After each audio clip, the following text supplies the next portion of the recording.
So this is Marsden Moor,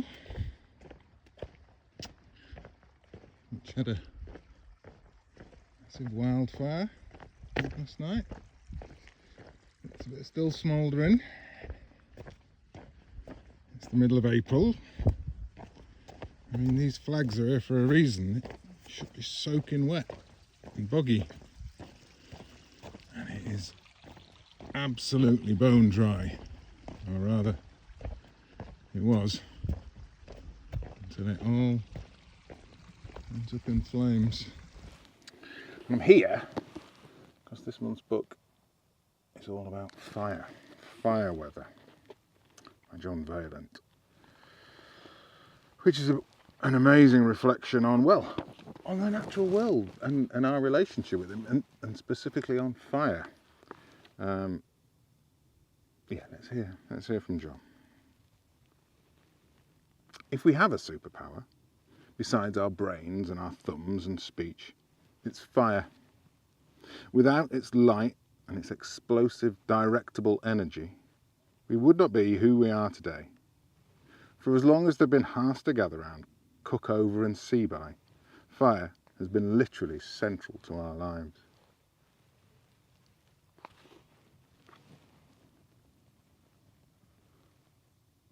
So I'm just pausing for a minute. There's a bit of ash just floating across the moorland. I thought it was a bird. There are some birds left, but not many. The gap between a million-year-old fireplace and a South African cave, a gas lamp, an engine, a gun, a rocket or a laser beam, is merely one of focus and fuel. The degree to which we've mastered fire borders on the magical. And in this way, with minimal training, we've all become casual wizards. That we are each of us fire masters has become a kind of birthright. And our ability to summon fire at will is ancient. Today, it's easy to overlook the fire-powered miracles that we perform daily. But they're real, unprecedented, and too many to list.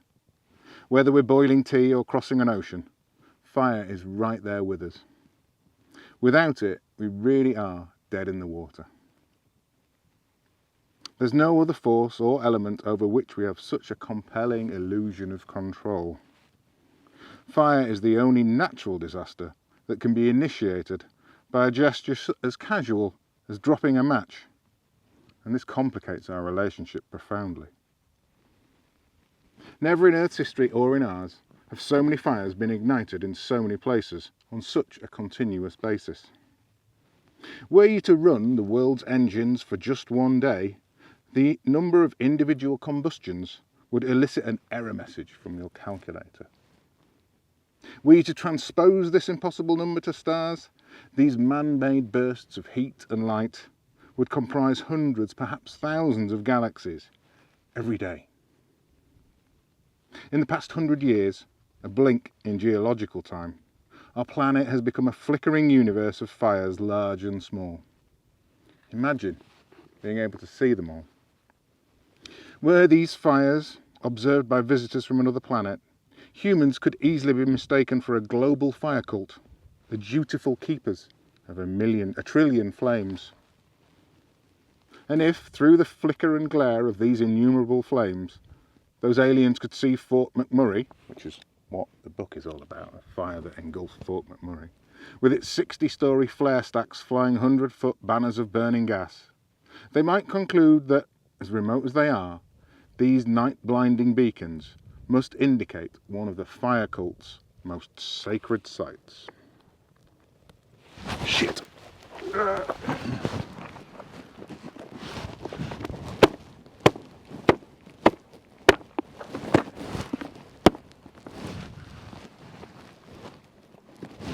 That John never expected his book would be literally used to put out a burning fire.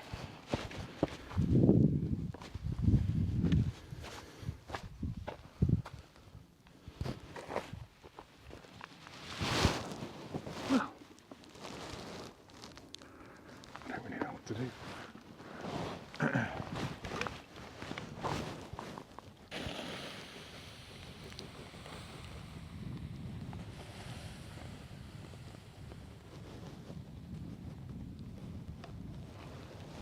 very far.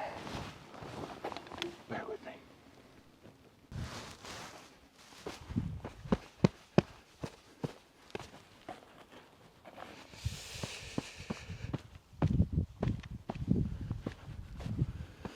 I think the only safe thing to do with this is put it somewhere where it's not going to catch anything else aflame. Ow, fucking hell.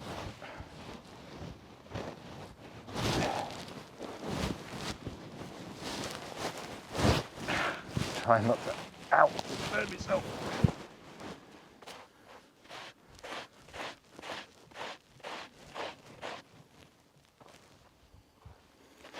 Just dig and dig and dig, and it's burning and burning and burning.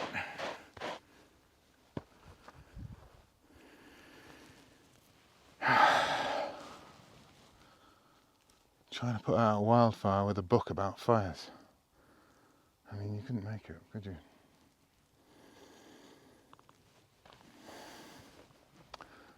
Gonna get some water. Oh well. Got some water. I mean, it's minging. You wouldn't want to drink it. And the stream is a fair way off.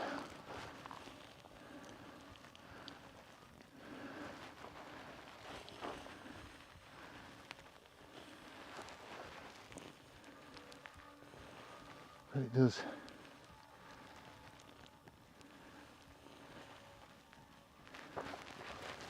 God.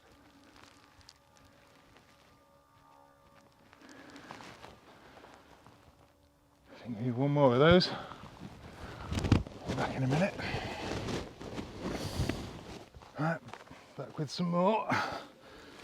Still have to put loads of water on there. It's still going.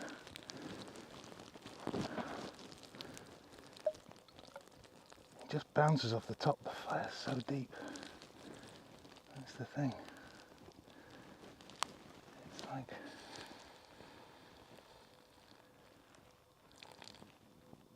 it's literally just bouncing off the top of the fire. However, look.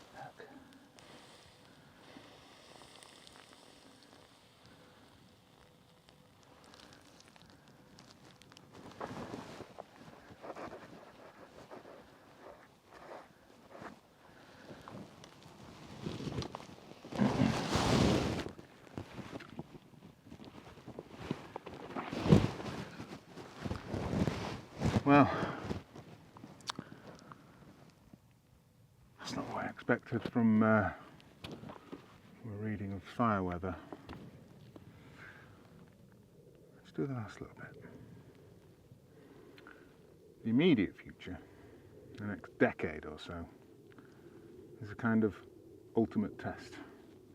Are we, in our teeming, burning millions, capable of achieving some kind of equilibrium with the planet's carrying capacity and its ability to buffer methane and carbon dioxide? The current moment is the greatest challenge humanity has faced since we almost mastered fire. And I think, God, you couldn't have a more vivid illustration of the fact that we haven't really mastered fire. And it's only getting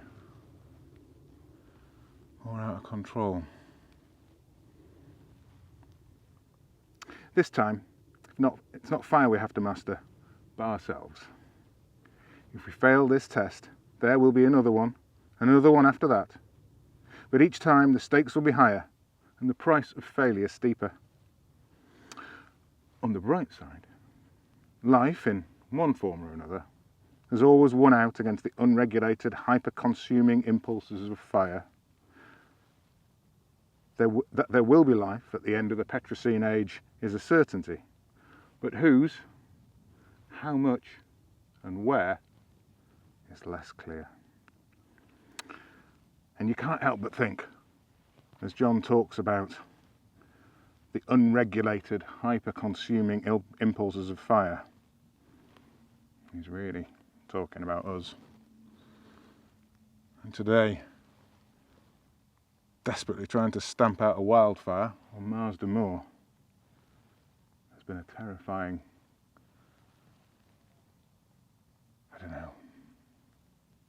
glimpse of the future, isn't it?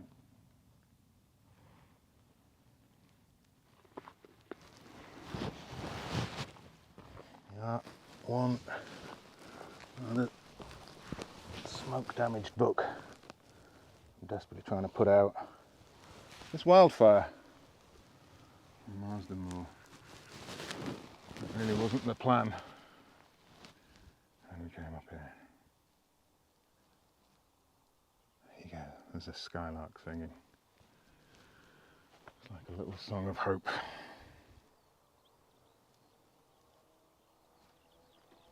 Several skylarks.